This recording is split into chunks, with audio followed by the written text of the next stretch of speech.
Welcome to Analyst Talk with Jason Elder. It's like coffee with an analyst, but there's no actual coffee. Each episode, we interviewed an expert in the field of law enforcement analysis to share their career-defining stories and to get their insights on the world. Please join us on recognizing and learning from these brilliant minds as we define the law enforcement analysis profession one episode at a time. Thank you for joining me. I hope many aspects of your life are progressing. My name is Jason Elder, and today our guest has 28 years of law enforcement analysis experience. She's a great writer, presenter, teacher, and editor. She had a great influence over the second and third editions of the IACA textbook, Exploring Crime Analysis, Reading of Essential Skills. She is the founder of Problem Analysis Group, working with public safety agencies on IT and problem-solving efforts. She's a surfer, brewer, and problem solver, representing the great city of San Diego, California. Please welcome Julie Wartell. Julie, how we doing? We're doing really well. Thanks, Jason, for having me. All right, let's start with just how you discovered the law enforcement analysis profession.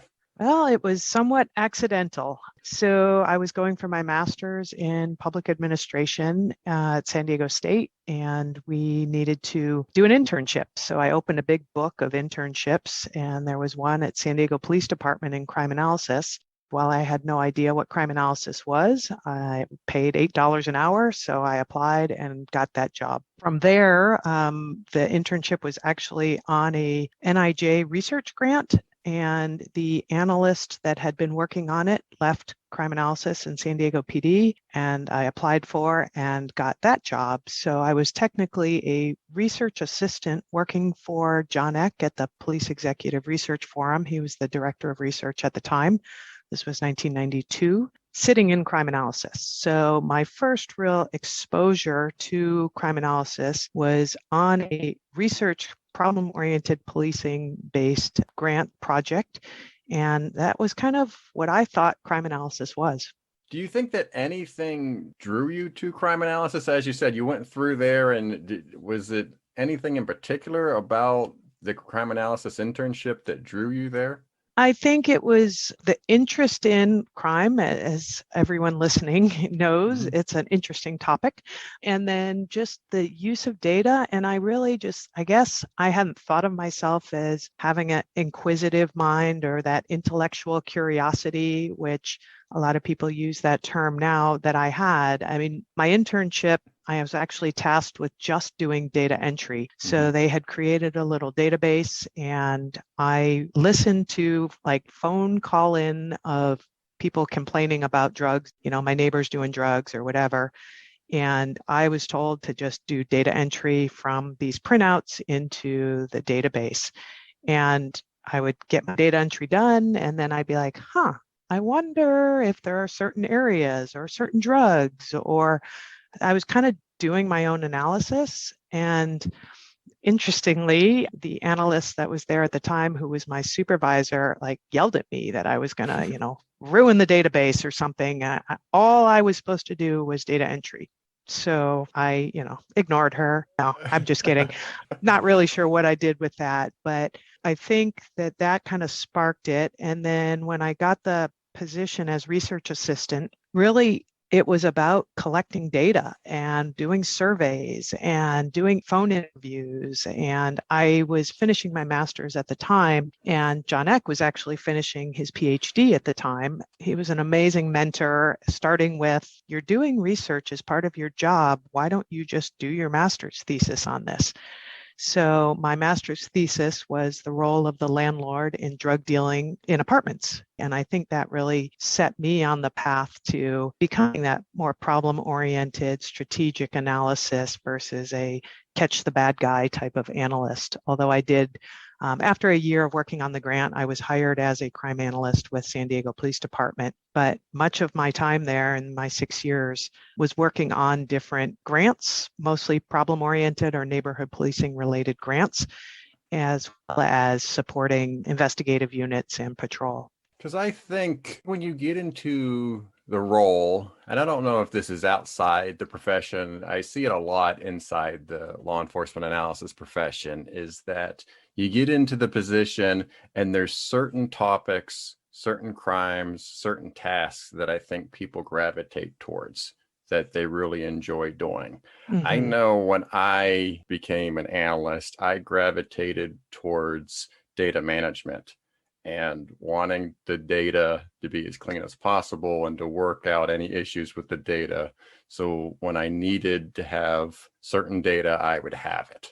And it seems to me that you gravitated almost right away to this aspect of problem solving. That seemed to make the most sense to get the biggest bang out of the buck in terms of your efforts. Return on investment is to solve the problem. Yeah, I think you're right. I think, though, part of that was driven by some great cops that I worked with that that's what they expected of me because they were problem solvers. It was not just tell me, did crimes go up or down on my beat, but it was like, I feel like I've been going to a lot of residential burglaries. Can you dive into it and tell me more about what's going on? In conjunction with working with the researchers from PERF at the time, there were several that worked on grants. But you're right, it was like that's where I felt myself, we in crime analysis and we in policing could make the biggest impact. But it was at the time, San Diego Police Department was considered one of the best in the world around problem-oriented policing and using data and research to drive decision making. So for a time, I was assigned during my crime analysis time to the neighborhood policing division. So my role was as a trainer on crime analysis to the police, working closely with community organizations, but also being the coordinator of lots of different police departments from around the world, coming to San Diego to see what San Diego Police Department was doing. So I was exposed to a lot of other police people that were interested in what works in San Diego. And Jerry Sanders, who was the chief at the time, was just amazing in terms of come into crime analysis and, sit down at your desk and just go, what can we do differently? How can we think about these problems? And he would facilitate a monthly meeting. We called it the PAC meeting. It was the Problem Analysis Advisory Committee, where officers would come in and say, kind of, here's what I know problem. And then we'd all brainstorm about what types of analysis, what types of data, which community groups should be involved. It was ingrained in a large part of the department that this was the way we did things, and we were successful in doing it. So you mentioned different community groups or different branches of government. Do you have an example that you could share with us where here was the problem and this is the solution? Well, as we teach in POP, you can't jump from problem to solution without analysis.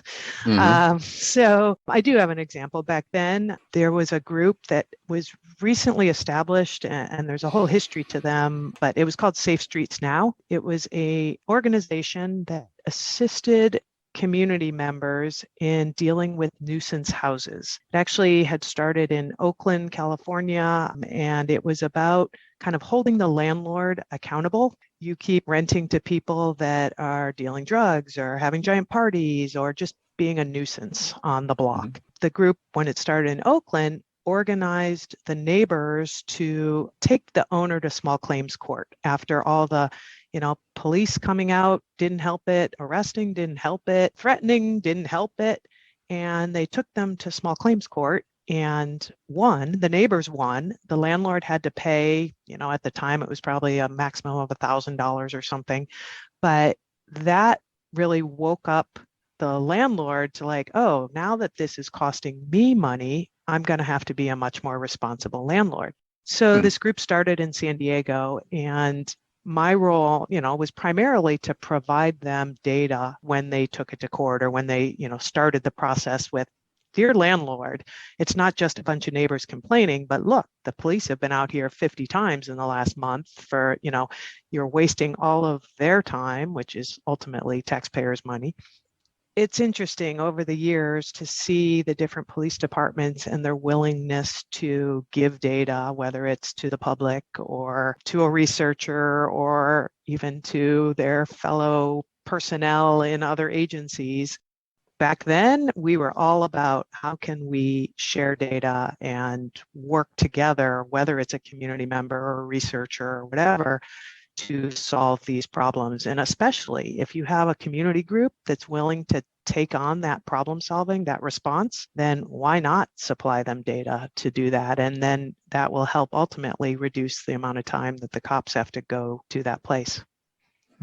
So I'm a little confused. What was the complaint with the neighbors in small claims court? What was the argument?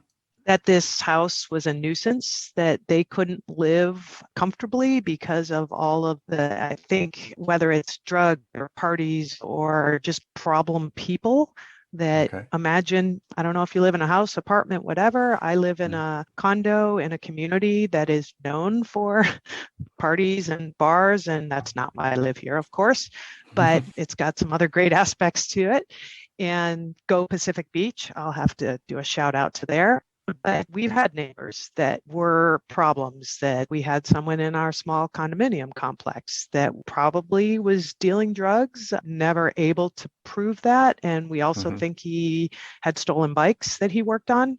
And so we were able to, sadly, it didn't take the cops. It took someone who he stole their bikes from, beat him up. And eventually we were able to get the landlord to move him out of the place. The problem, which it is in many cases, was the landlord was his great uncle, was just helping out his nephew until we were like, we could, in California, we have a health and safety code about nuisance properties and abatement of nuisance properties, as a lot of cities, counties, and states do now around the country. But California had one of the early ones, and that's actually what we used as part of that first project I worked on in the 90s, was holding the landlords accountable with the threat of nuisance abatement, which was a partnership with the city attorney's office and code enforcement. So this fits right with your master's degree topic, right? It did. And that's why, it was eye-opening to me. Little did I know when I first started, as this research assistant, and it was actually a random trial of when there was an arrest for drug dealing in an apartment building or in a rental property, that half of them went into a treatment group and half of them, actually we split it into thirds. We had 3 different treatments, but essentially my part of it that I worked on for my master's was interviewing the landlords of every property and asking them lots of questions, essentially trying to get at, do you know that you have drug dealers as tenants? It was amazing to me how many of them, without saying, I know I have a drug dealer, but their answers were such like, oh, well, in that neighborhood, I'm not surprised. Or one of the questions was, how much do they pay for rent? And they'd say $800 a month. And I'd say, and how do they pay it? And they'd say cash. And I'd say, and is the tenant employed? And they'd say no. And it's like, do you wonder where he gets $800 cash every month? And so our response strategy was to 1/3 of these properties, code enforcement, the city attorney, and an officer from San Diego PD met with the landlords on the property and discussed, here are all the problems with when you rent to drug dealers. And then 1/3 of them just got a letter essentially threatening them, but at the same time saying, we also have landlord training and we're happy to provide this. And here's what prevents problems with drug dealing on rental properties. And then 1/3 of them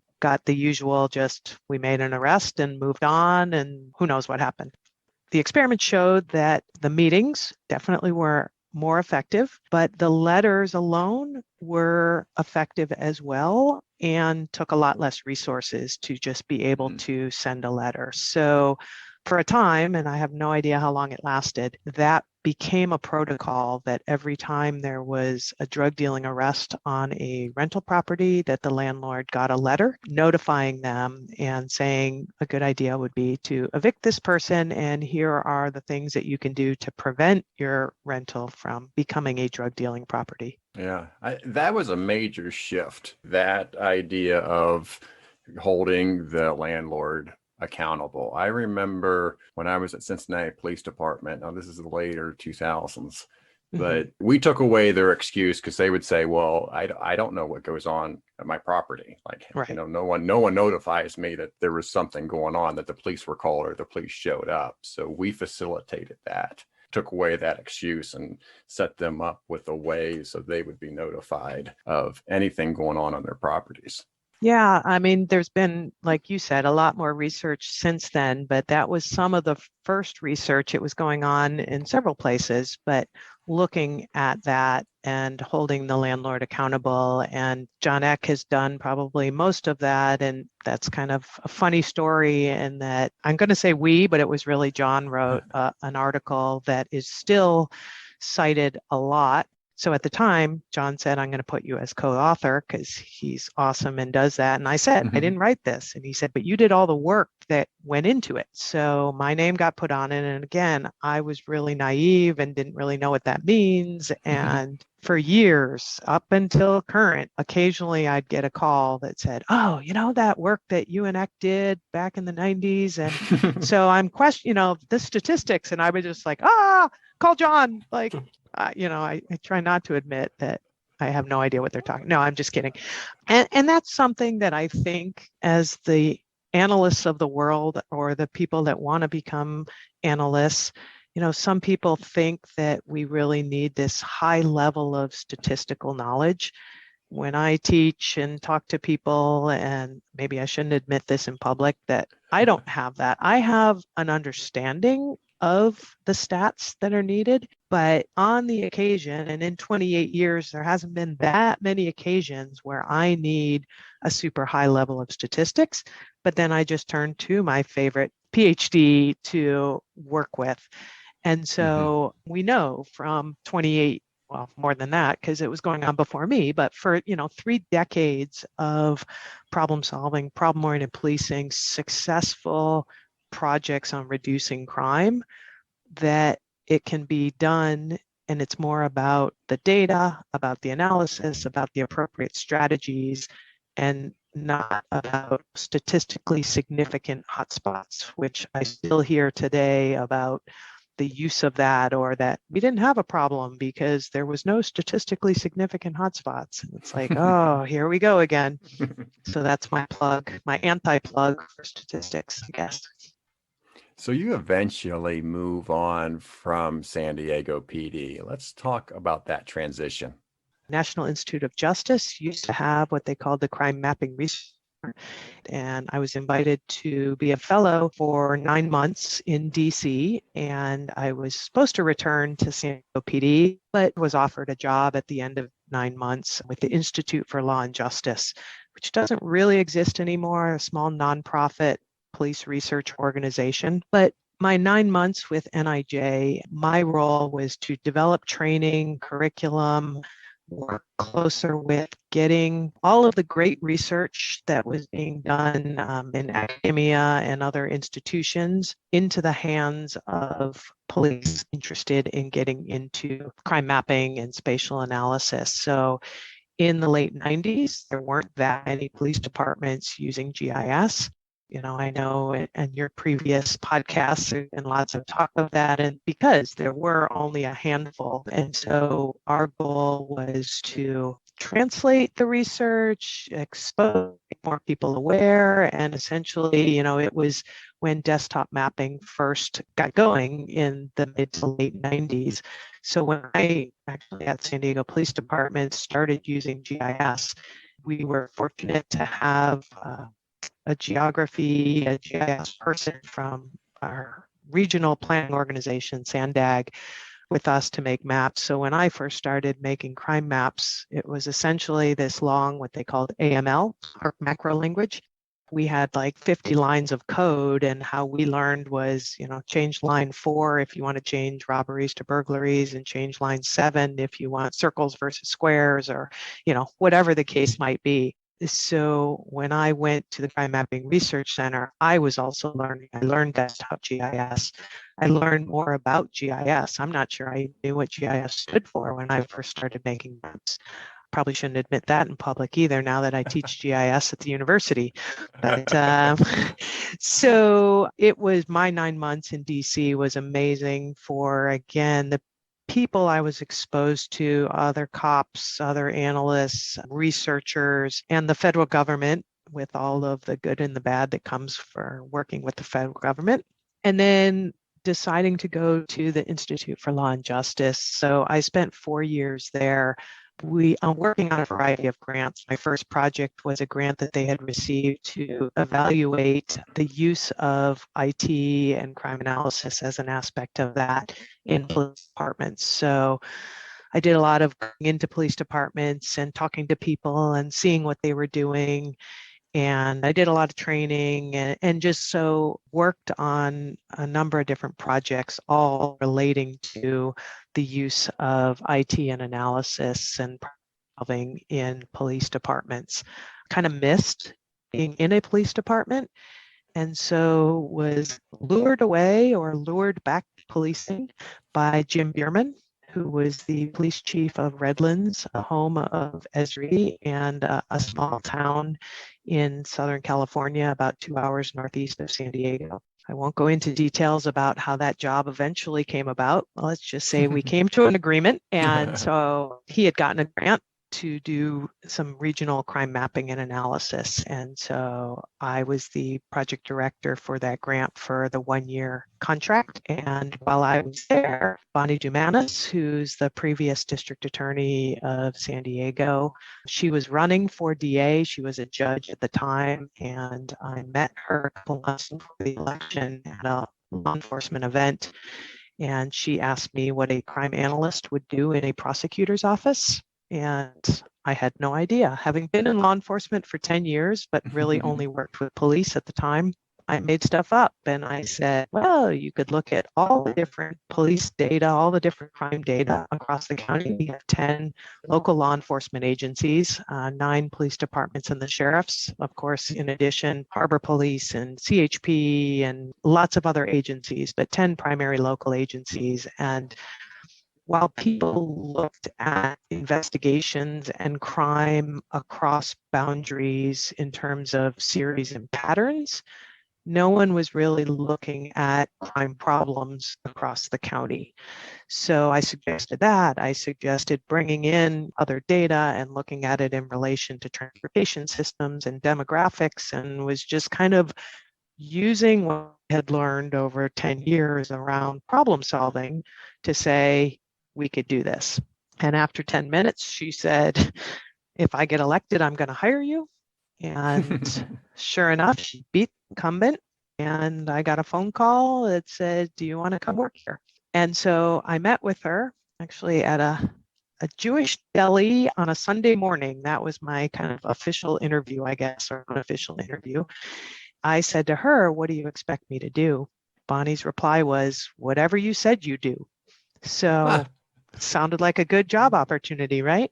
Yes. I learned that it's a lot harder to get lawyers to think about data analysis and problem solving than it is cops.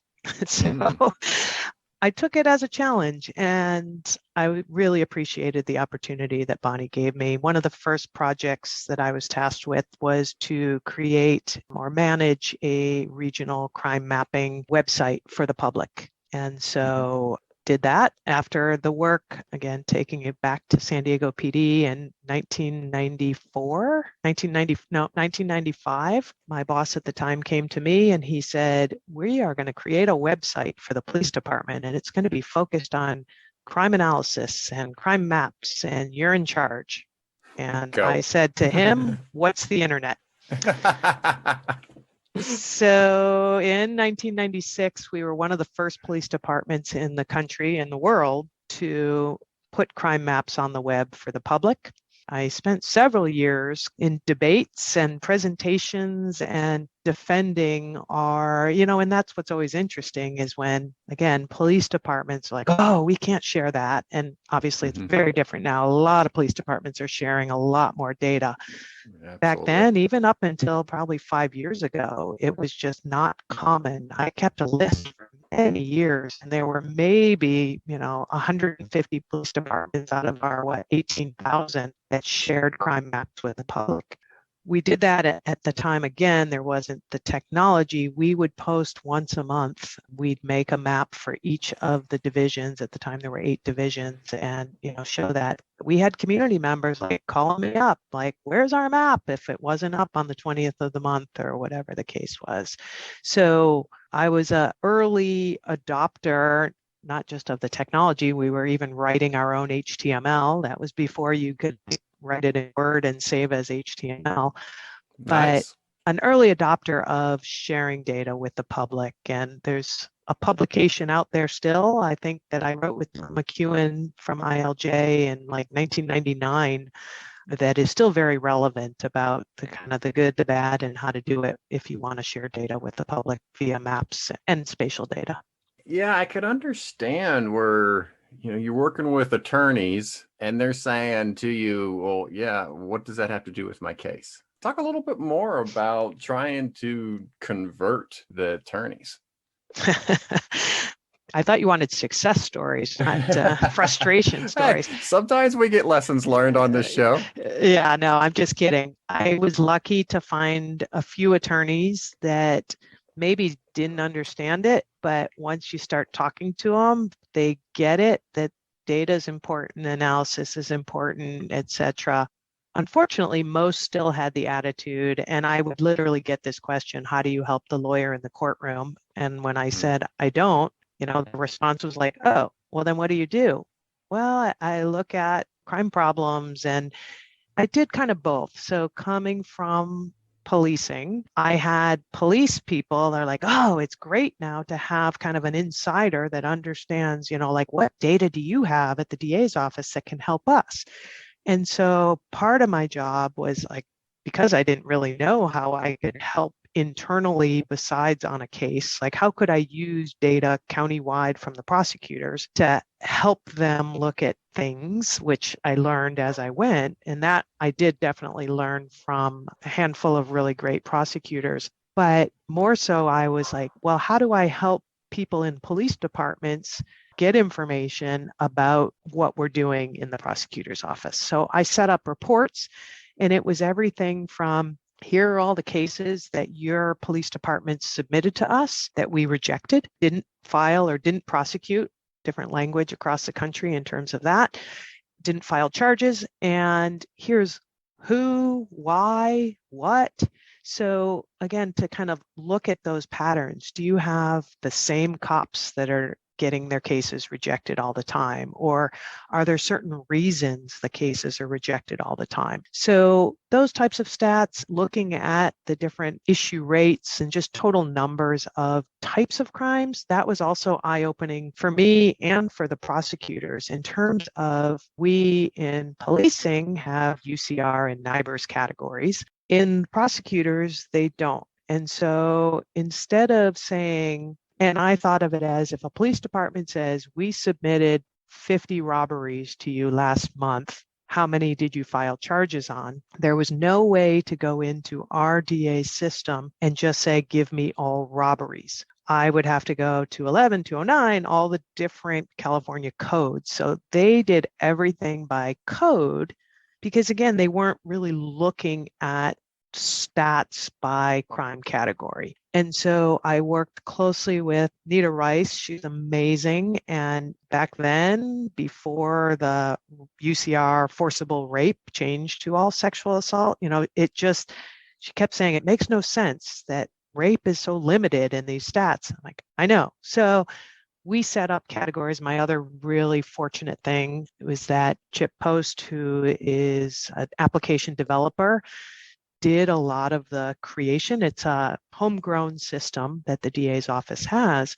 And when I got there, I was like, oh, you need to meet Chip. You guys are going to be good friends. And I'm like, oh, why? But it turns out we became good friends. And he appreciated that someone was using this amazing system that was collecting all this data, something beyond what's on my calendar and what's the next event on my case. And then I was excited because I'd say, can we look at this and do this and pull this data?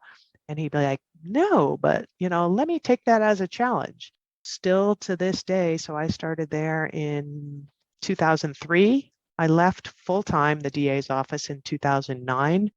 but still do part-time work for them as needed. And so still can say, I really need data to be extracted for this, or I really need to develop this type of analysis or report. Chip and others have been awesome in creating that avenue. So I think the other great thing was Dave Greenberg, who was a senior attorney when I first started, actually just retired last week as the assistant DA. So in our office, that's the number 2 person under the DA. Dave was a huge supporter of data and analysis and our case management system, and really, had the authority to get people to do better data entry. Not 100% success, like in policing, to get cops to fill in fields correctly to make it easier for analysis. Same type of thing with whether it's the attorneys or paralegals or whoever is doing the different parts of the case. They have different people entering it. But we advanced quite a bit over the years in terms of what we're capturing, how well it's being captured, etc. The one thing that I still to this day could never get them to keep, though, is the address of the crime, because it's not necessarily relevant for their case, and they felt like it's just too much data, extra data entry. In the next, hopefully, year or so, we are going to start getting data automated from the jail booking system. So some data will come into the DA's system in a more automated fashion, but that would be only if people are booked into jail. And we definitely get a lot of cases that they're not booked into jail, whether it's warrants or other types of, maybe not even booked into San Diego County Jail, but we're still prosecuting them. Well, it was probably a lot longer than you were interested in. Well, I'll say this. You convinced me that analysts belong in the DA's office. When we were talking yesterday about that, I was like, man, I wasn't really seeing the picture, and you just described it to me. So I have a clear picture on the need now. Yeah, not last year, because last year was a void of everything, right? But 2019, we did a panel at the IACA conference. Rafael Serrano, who's at the King County Prosecutor's Office, which is Seattle, was hired on a grant, a gun violence reduction grant, a smart prosecution. And then they were convinced of his value, and he is now an employee there and is amazing. And then Erin Wickersham, who's at Maricopa County Prosecutor's Office.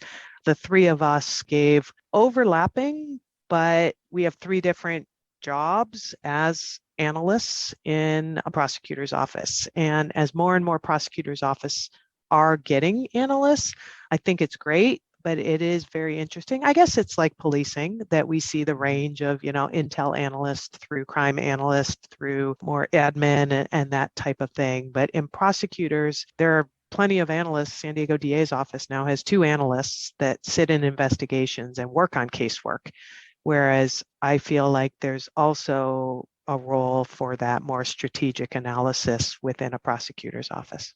All right. Well, let's take a break. When we come back, I want to talk about your problem analysis group, problem-oriented policing, and I also want to talk about your personal interest. Okay, sounds good. This is Analyst Talk with Jason Elder. We'll be right back.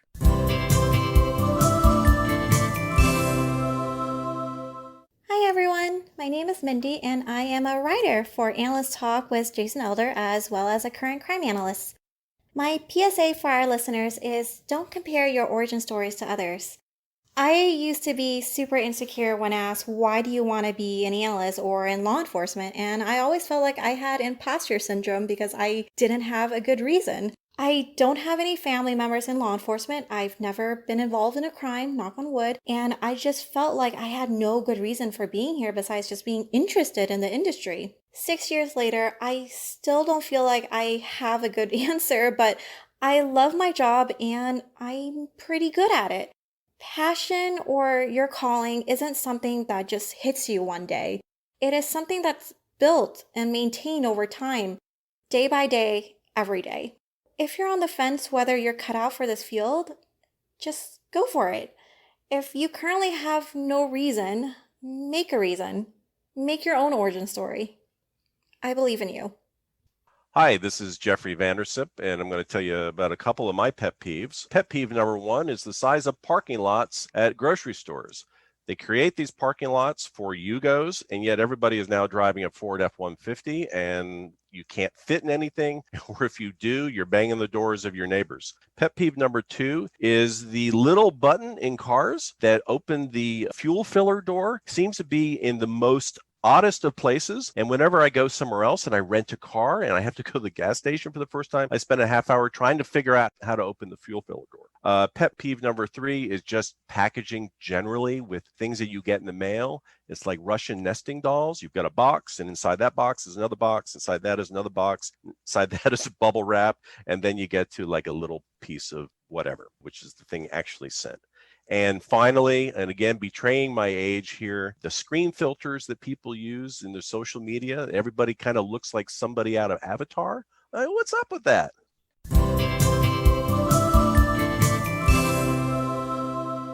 Welcome back, Julie. I now want to talk about you creating the problem analysis group. Talk about leaving the DA and then creating this group, if you would, please. Sure, happy to.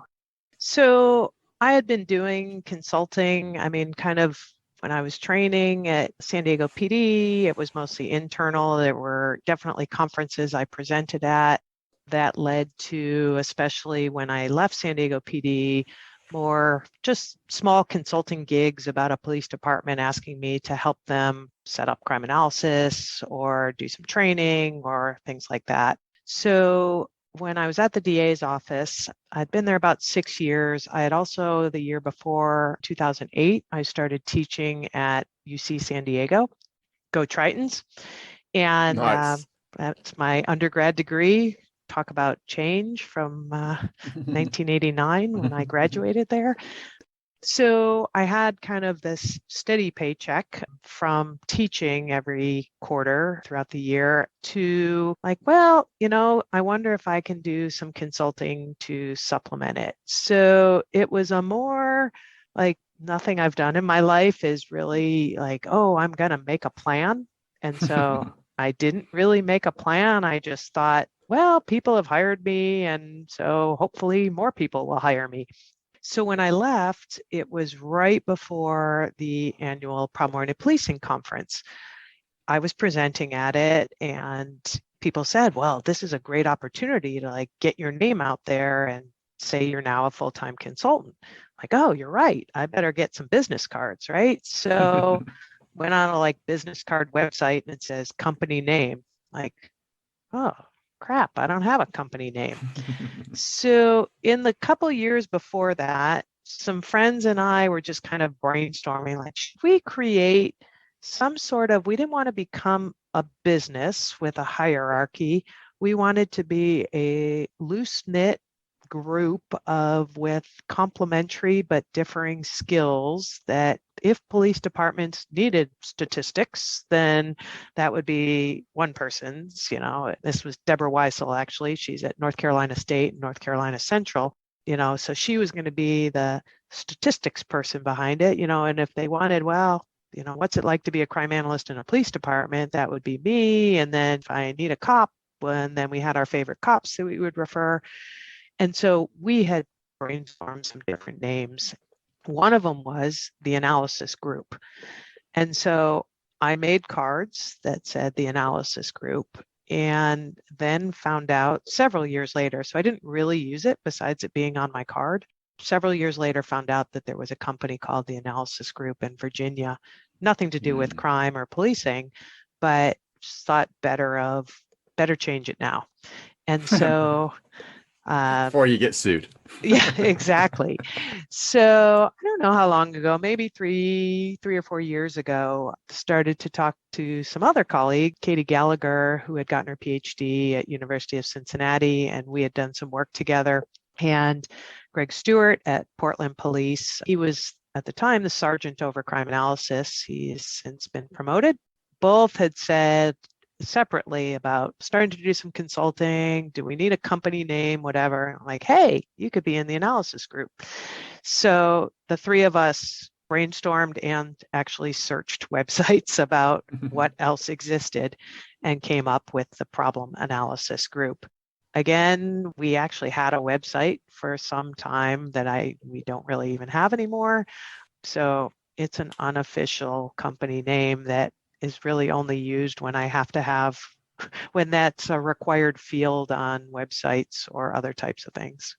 As I mentioned in your intro, you're dealing with many aspects, but IT and problem solving with public safety offices. What types of projects are you currently working on? Wow, a lot of different projects.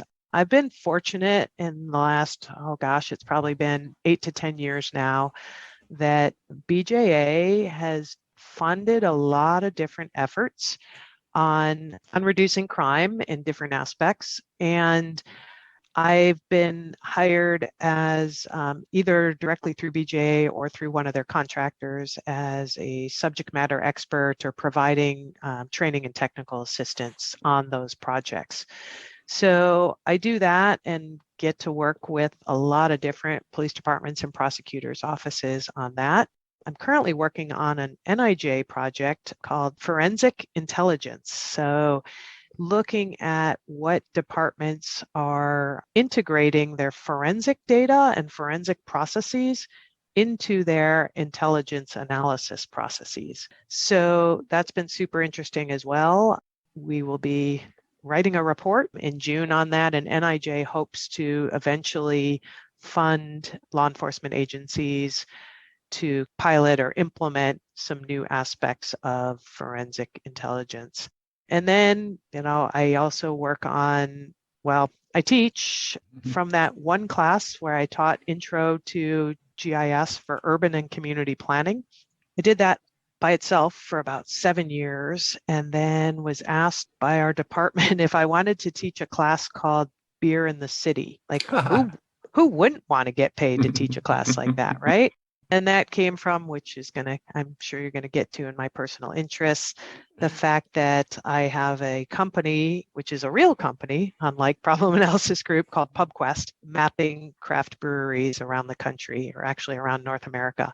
So as part of keeping up knowledge for Pubquest in terms of breweries opening, closing, where they're opening, all of that, I spent a lot of time reading newspaper articles, beer blogs, etc., and had become very informed on trends around where and why and what breweries were opening.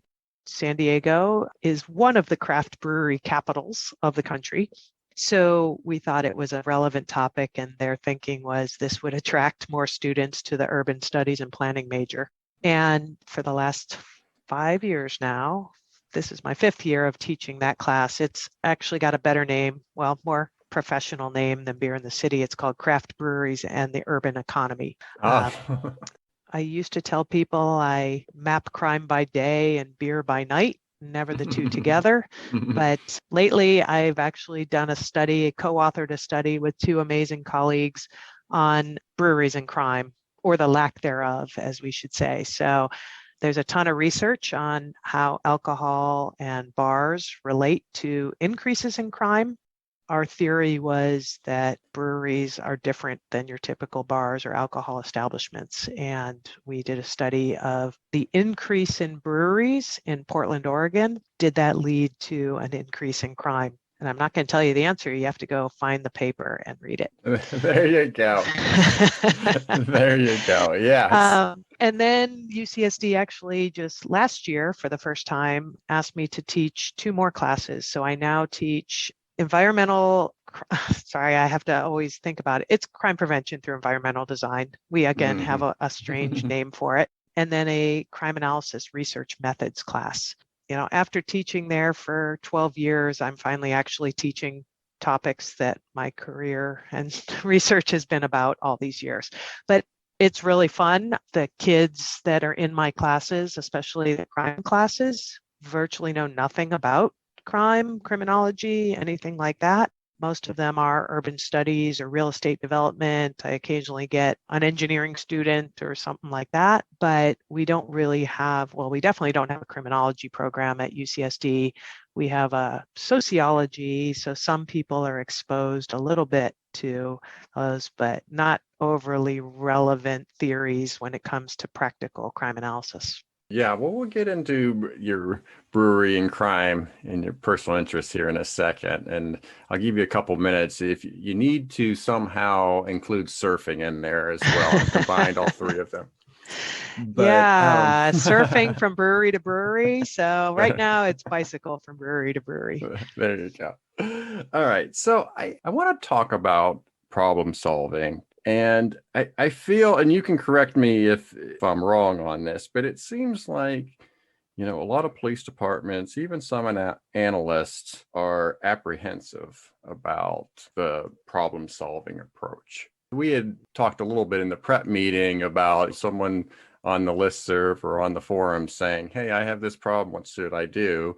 And you kind of get tired of saying, hey, there's a pop guide for that. But there does seem to be almost this attitude of rolling the eyes when you suggest pop guides to somebody. Do you feel that way? Or That's a great question. And I guess I would turn it around and say, why are you apprehensive, or why are you not willing or able? And in teaching problem analysis, well, through IACA and through lots of other different means, it sometimes comes up about, well, like, oh, this is a great class and I'd love to go do this, except my, fill in the blank sergeant, lieutenant, chief is not interested.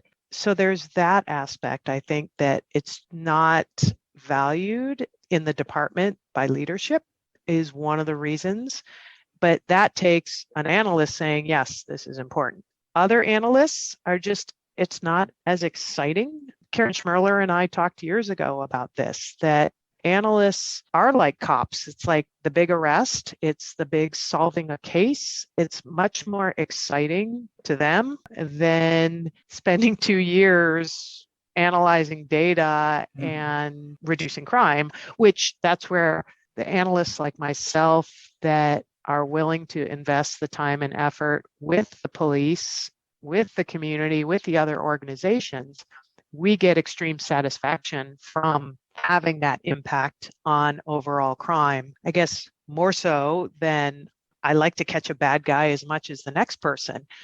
But I also know, and what research has shown, that just catching bad guys is not going to reduce crime or really have that much of a long-term impact in the community. One thought that I have is it expands everybody's comfort zone. And what I mean by that is, if you think about it, if you just stay in your lane of inside the police department, all of what an analyst or an officer or even a police chief, what they're expected to do is in one set of data. But if problem solving is almost always dealing with stuff, not only within the police department, but outside the police department. So you have to reach across the aisle, if you will, to others outside the police department. And I think that's where it's uncomfortable, maybe a lack of control, or they think it's going to get complicated. And I think that's where some of the apprehensiveness is in terms of problem-oriented policing. Yeah, I think you're right. That could be too. I mean, even just standing up in front of a community group. I know plenty of analysts that are willing to stand up in front of a bunch of cops, but like you said, are just apprehensive about standing up in front of others. And I was kind of not forced into it, but pushed by, again, a couple of cops who were really pushing problem-oriented policing and doing an in-service training at San Diego Police in the academy. Like, Julie, can you just come talk for 30 minutes about crime analysis and the role in problem-oriented policing? And I was just like, why me? I'm one of the newest analysts. And they're like, oh, you'll be great. I mean, and they really guided me, and it became like almost an expectation. Like, yeah, if you're going to work on problem solving projects, you have to get out of your comfort zone, and or you have to also, like you said, like talk to others. I worked on a project at San Diego, one of the early projects that I worked on, besides going out and like doing an environmental survey of every drug dealing property. I didn't have to talk to anyone on that. I did call all the landlords and interview them. But on another project that we had, it was looking at Cambodian gang violence in San Diego. We went into the temples, and it was very interesting because the sergeant I worked with was a woman. there were two male police officers, but it was foreign to that community to have women coming from a police department.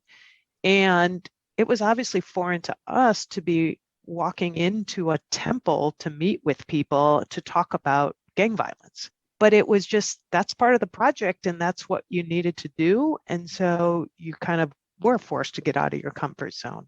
But again, I think it also comes back to the department and what analysts are A, expected to do and B, allowed to do.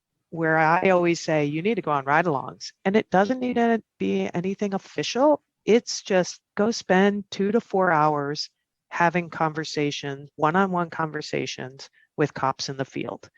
It's so important for you to learn as an analyst about just what they're doing, how they roll, what data they're looking at, etc. And it's important for them to get to know you as not this person that sits behind a computer and just produces reports for them. But I've been in departments where they say they're not allowed to go on ride-alongs. It's a leadership issue in terms of being open to having crime analysts be actually critically thinking, problem-solving individuals and not just producers of maps and stats and looking up cases to help investigators. In terms of the POP conference, my only exposure to the POP conference was that year that the POP conference and the IACA conference combined. Mm-hmm. And I can't remember what year that was. Yeah, I don't remember either. I do remember it. I think it was in Texas. Okay. And I just assumed that analysts regularly went to the POP conference. But you had made the comment yesterday, it's like, no, we really need to see analysts at these POP conferences. So, let's talk a little bit about that and just explain why it's important for analysts to go to the POP conference. Yeah, thanks for that opening. And I think, again, it started, I was an intern at San Diego Police Department, and the POP conference, which when it started in San Diego. So this was probably like the third maybe POP conference. It used to be in San Diego every year. Mm-hmm. And they said, hey, we're looking for, volunteers to just go help out at the POP conference. I'm like, sure, I'll go do that. And I met Herman Goldstein, and it was so amazing to me. And that's the thing, like, I think Herman sadly, he passed away last January, but just a brilliant man who had such a positive impact on policing that, to me, that was so much better, more exciting than meeting someone who like solved a murder series or, something like that. And maybe it's just, I'm weird. I don't know. I've saved emails that I've had with Herman Goldstein over the years, and culminating in a couple of years ago, I think it's 2.5 now, that he won the Stockholm Prize for criminology, which is essentially like the Nobel Prize, but in criminology. I was invited to be part of the symposium. And so a bunch of us from the original kind of pop people got to speak at the symposium, listen to him accept the award, and then, have a formal dinner with him. And it really was kind of the highlight of my problem-oriented policing career. And that's where I know that was kind of going away from it, but it really did all start with, here's a conference that a bunch of cops, because it is primarily cops, and then a few of the most applied police researchers, all get together and talk about problem solving and successful case studies. And I learned so much at the POP conference. It's very different than IACA conference, where people are learning technical skills, which are important, and learning about successful investigations that they assisted on, etc. But there's very little at IACA over the years about these more in-depth problem-solving efforts. And I think it goes both ways. I think IACA, it would be great if more cops came, more of these applied researchers, environmental criminologists, crime scientists played a bigger part, as well as just highlighting more problem-solving efforts. And then conversely, it'd be great to see more analysts at the POP conference. And I know, again, we're really limited in resources. And if an analyst has a choice of attending one conference a year, they're going to pick IACA. And so it comes back to, again, just, I guess, exposing the value of problem-oriented policing through the conference, through the Herman Goldstein Award, which is the international award given to a police department that, you have to submit and write up your problem-solving, problem-oriented policing effort. I've been the coordinator now. Well, it doesn't count for 2 years because last year it didn't really happen. But so I get to see all of these submissions, and it's just really cool to see all the great work that's being done. It ranges in terms of the analysis and who did the analysis. Some of the best projects I've seen, cops did their own analysis. And when I ask them, why didn't crime analysis work on this? I get a variety of responses, such as they're busy doing ComStat or they're busy helping the investigators. And so, again, it comes down to the organization. And if the organization values problem solving and problem-oriented policing and using data to drive crime reduction, then you'll see analysts involved at that level. But I think the POP conference and the POP Center, which has these guides that you mentioned, so there are about 75 different problem-oriented policing guidebooks on specific problems. And they were written really for law enforcement to say, here's the culmination of the research on this problem, and here's what's been done in other places that's proven to be effective, and here are the questions that you need to ask to understand your problem at a local level. Whether we're talking about drug dealing in an apartment complex, or whether we're talking about prostitution or homeless encampments or any of these, I co-authored 2 of them, one on pharmacy robberies and one of them on prescription fraud and abuse. And it's the idea of, like, to be most effective in your response, you need to analyze your problem. And that goes, I would say, I was going to say 100%, but I'll go with 98% of the time, it's analyzing data outside of what you have available in the police department. And that's where I think we fall short in the crime analysis field, is really thinking about that, understanding it, and using those resources that are external, resources being data and people too, in many cases, external to the police department. As you were talking there, I envisioned a t-shirt. On the front, it said, "What's your problem?" And on the back, it has the list of POP guides. I think you should propose that to Mike Scott as the director. Yeah, Maybe he could sell those. Yeah, I'll trademark that right now. So I normally ask what advice you have for our listeners. And, obviously one would be to look into the POP guides and the POP conference. I also wanted to ask you, though, on your resume, you have several associations that you're a part of, and I was curious to get your viewpoint to see if you would also suggest those to your audience. There's the Urban and Regional Information Systems Association, American Association of Geographers, and the International SEPTED Association. Yes, I guess is the short answer, to explore other associations outside of law enforcement, because there are a lot of associations that are doing relevant work that you could learn from, not you, Jason, but you, the world, you, the law enforcement analyst world, can learn from, and then they can learn from you. The most recent one on that is the International SEPTED Association. When I started teaching SEPTED at UCSD last year is when I actually joined that. I probably had heard about them before, but I didn't really have a need to find material to teach with. And that was kind of the reason that I joined, to access a lot of their really good material.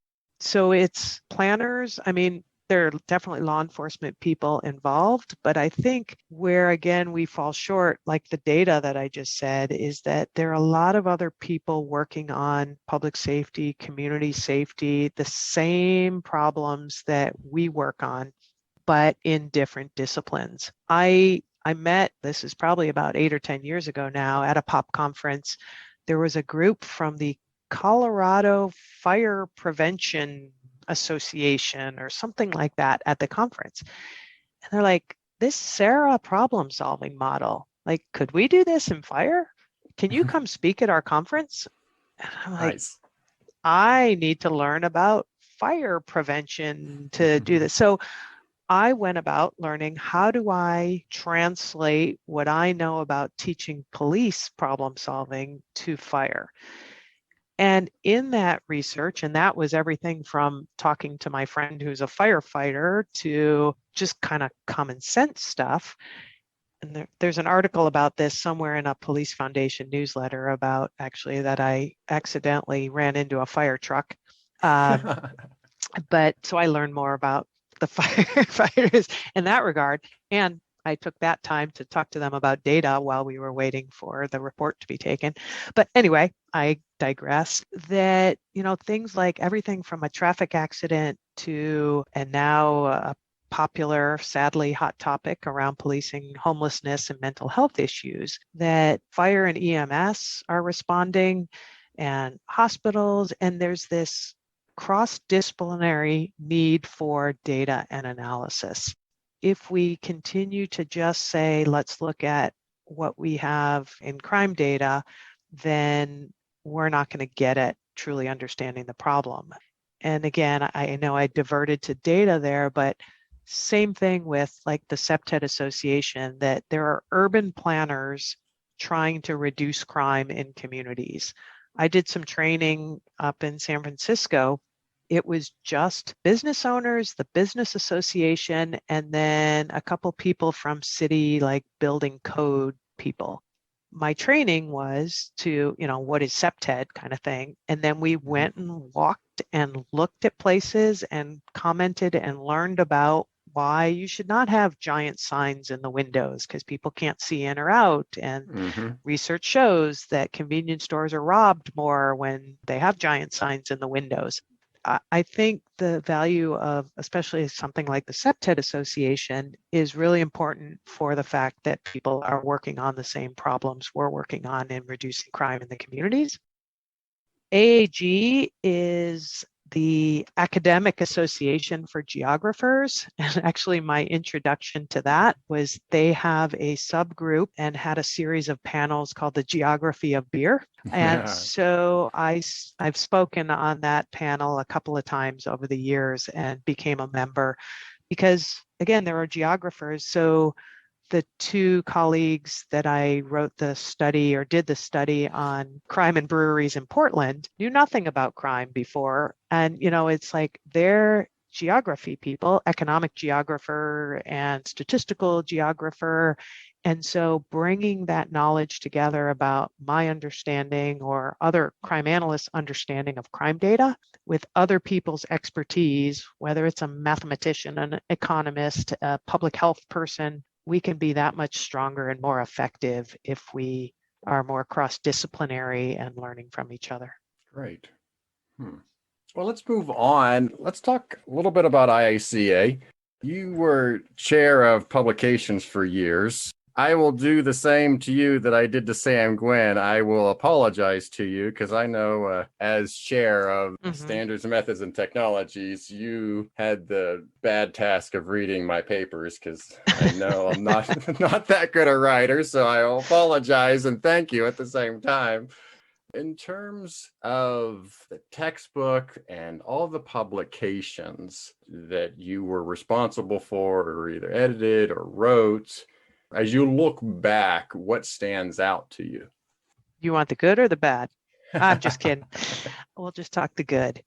I think the book is super valuable, both for analysts as well as I use a few of the chapters in my crime analysis class now, such as yours, Jason, on Excel, or using spreadsheets, I guess it's officially called. But I think the important part of what we accomplished when I was chair of the publications committee was just the fact that we were able to get some publications out that people may not have read because IACA is so strong and so many people are committed to IACA as a resource, that it's important that IACA publish a variety of topics. And one of the ones that I know that your committee put out about, I don't remember the exact name, but essentially it was buying an RMS, which I think Matt Harris took the lead on, is so important. I was just on a call this morning. I won't name departments,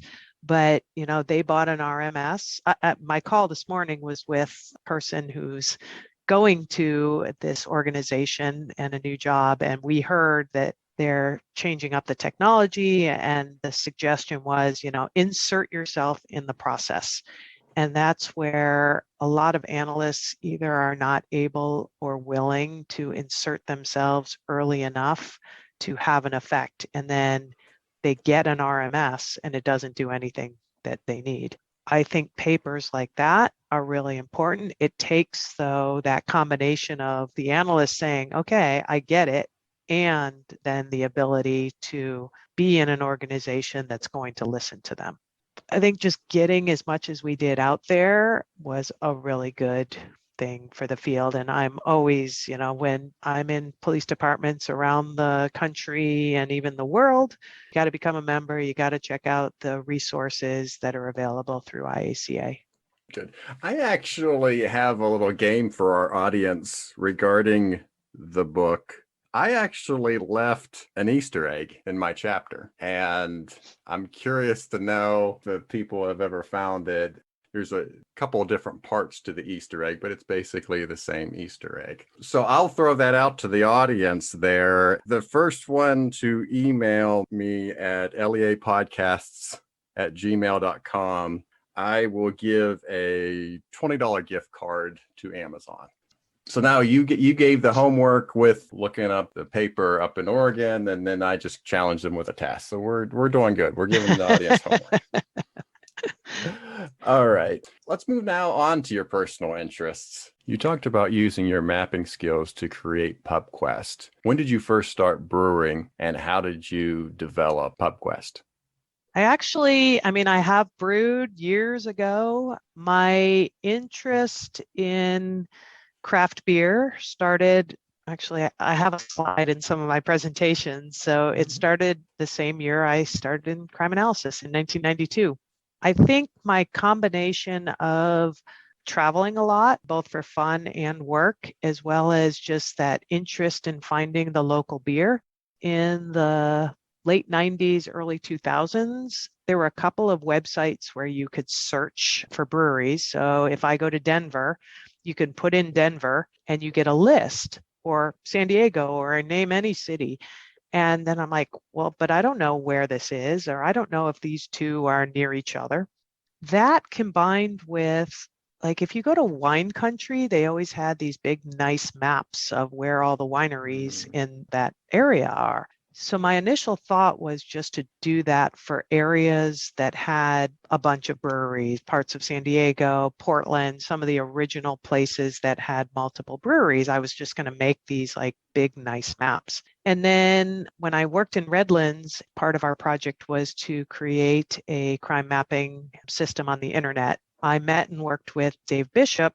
When I left there, it was like, oh, we'll stay in touch. Hopefully we can work together again. And it was about a year later that I had this idea of the brewery maps. And so I said to Dave, if we said we're going to work together, are we going to work together on crime mapping, or could we work together on beer mapping? And he's like, well, beer and mapping are my two favorite subjects. So let's do this. So he's the creator. Dave was actually, I should probably quote this because I might be off, but I'm going to say employee number 9 at Esri. He wrote the original Esri ArcInfo software. So, oh, wow. Brilliant developer mind, GIS-based mind.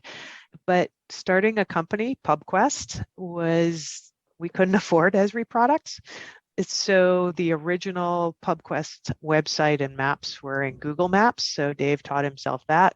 We've been through a few versions since, but the idea really was to just say, if we're traveling, so it kind of just started out as, wouldn't this be cool if whenever you travel, you knew where all the breweries were on a map? Because we both were just spatially oriented. And, people are like, oh, you can get rich doing this. And I still haven't figured out how to get rich doing that.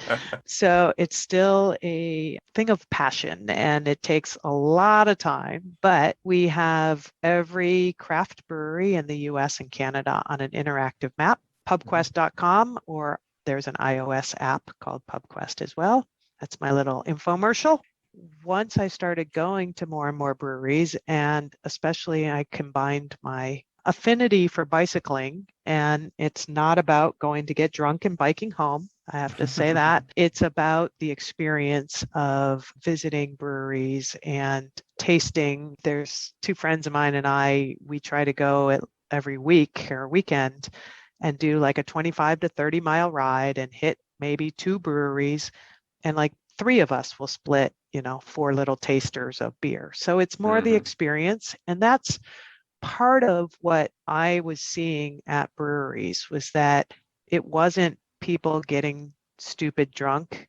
And that's one of the big differences with why we see problems at certain bars.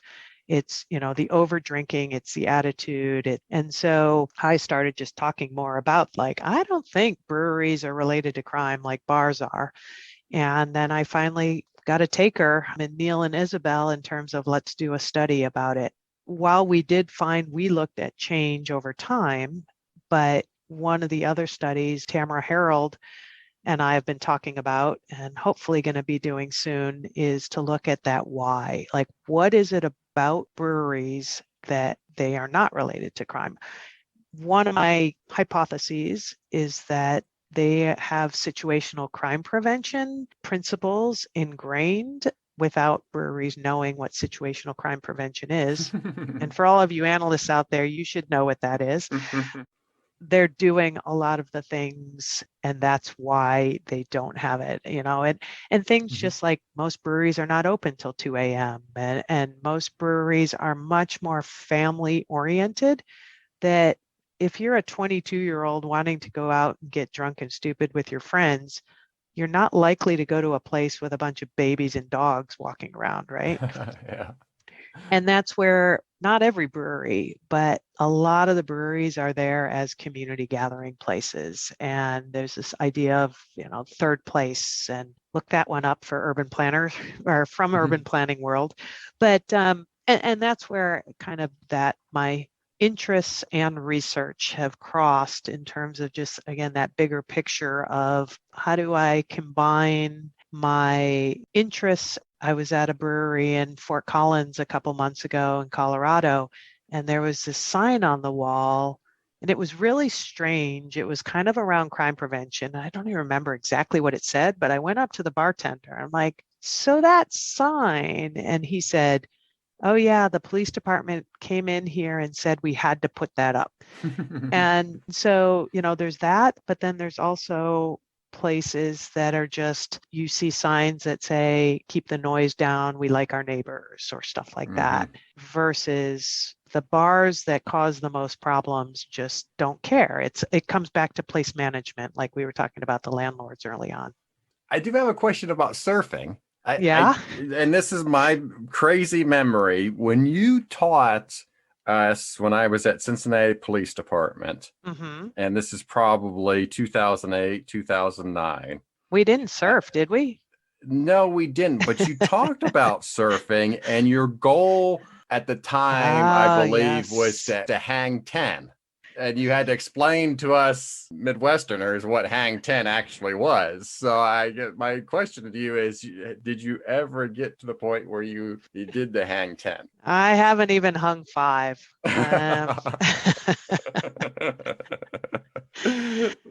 So I would say one of the nice things about being a consultant and not being an 8 to 5 job person is that I can, at 11 in the morning, if it looks right, when I look on my little video that the surf looks good and I don't have a meeting for 2 hours, I can just pick up and go surfing. So I live close to the beach and don't surf as much as I'd like for a variety of reasons, including a lot of travel, although COVID, while that changed it, our beaches were actually closed I'm going to say like 2 months at the beginning of COVID. They did not let anyone on the beach or in the water. It was really strange to be looking at a beach that was completely empty. And there was even a video going around of a kid, I think he was like a late teen, snuck in and surfed. And then the lifeguards, like on jet skis, started coming towards him, and he ran up the beach, and there were people standing like on the road, like cheering him on. He dropped his board and just ran down the street because they were actually giving tickets. I want to say it was like a $150 ticket if you were caught surfing or on the beach or in the water. Probably lost his surfboard in the process. Well, the crazy thing is he probably will get a bigger fine for escaping the police than he would have for just taking that ticket and, trying to fight it, or, just saying, I'm sorry. You couldn't say I didn't know, but that's another situational crime prevention, removing excuses. All right. Well, our last segment of the show is Words to the World. And this is where I give the guest the last word. Julie, you can promote any idea that you wish. What are your words to the world? Well, I think we've talked about it, but it doesn't hurt to say it again, that I would love to see more analysts doing more problem solving in terms of looking at these long-term problems, diving in and doing more analysis, working with not only their own law enforcement officers and police, but with the community, with other organizations. Check out the Center for Problem-Oriented Policing, popcenter.org. And there are a ton of great resources in addition to those 75 pop guide books. So catch your bad guys, but also look at what else can we do as analysts to make an impact on crime reduction and prevention. Very good. Well, I leave every guest with, you've given me just enough to talk bad about you later. But I do appreciate you being on the show, Julie. Thank you so much, and you be safe. Thanks for having me, Jason. Take care.